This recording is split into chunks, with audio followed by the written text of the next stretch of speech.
देवी युद्धाला सज्ज झालेली आहे. महिषासुरा संग युद्ध चालू आहे. महिषासुराची अंगासुराला पण ठार मारलेला आहे. आता महिषासुर चालू केलेली आहे.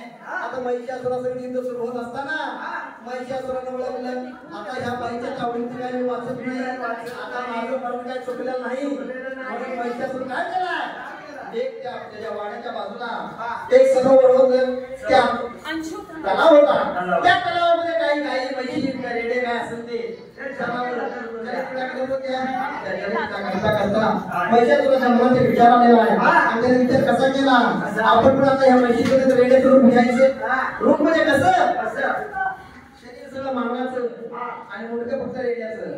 असं रेड्याचं रूप घेऊन त्या तलावामध्ये प्रवेश केल्याबरोबर जगदंबे तिथं तळ्याकाठी उभारली येऊन जगदंबेनं अंतर्दृष्टीने ओळखलं महिषासुर पुढे गेलेला नसून त्या तलावात आहे.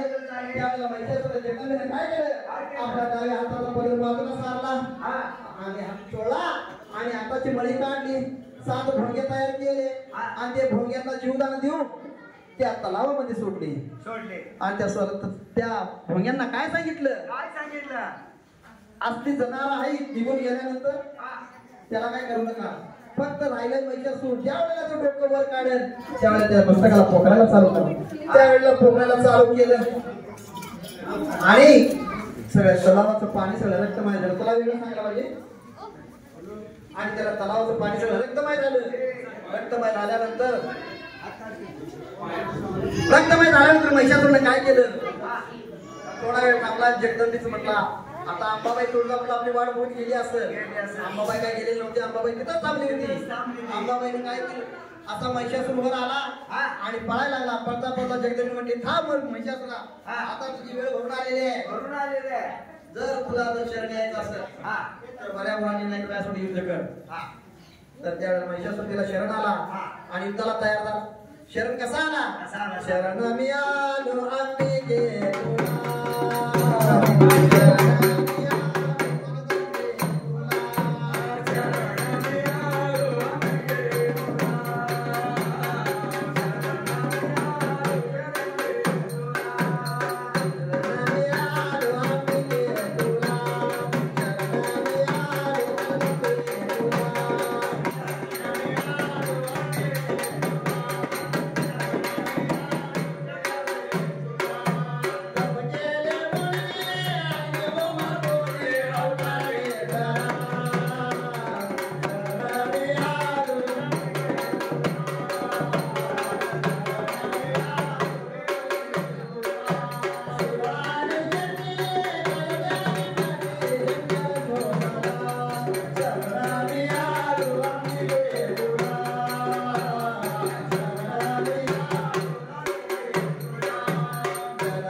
तुमच्या पायाकडे सागा मिळाली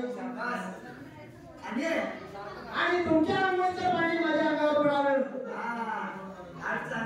आज म्हणजे काय सांगले मी जे काय जे केलेलं आहे ते सगळं धुवून जायला पाहिजे आणि सगळं धुवून जायला पाहिजे. म्हणून तुमच्या पायात लागला पाहिजे. आणि दुसरा पण तुमचे भक्त लोक तुमचे मंदिर बांधतील. तुमचा अभिषेक होईल. तुम्हाला नैवेद्य येईल. गोडा गोडाचा नैवेद्य पूर्णावरणाचा नैवेद्य येईल. त्यामुळे मला पण माझं खाते पाहिजे. तुम्हाला काळा निवड सरी बकऱ्याचा पाहिजे. तुमच्यासाठी पाहिजे. ही झाली दुसरी आठ. आणि तिसरी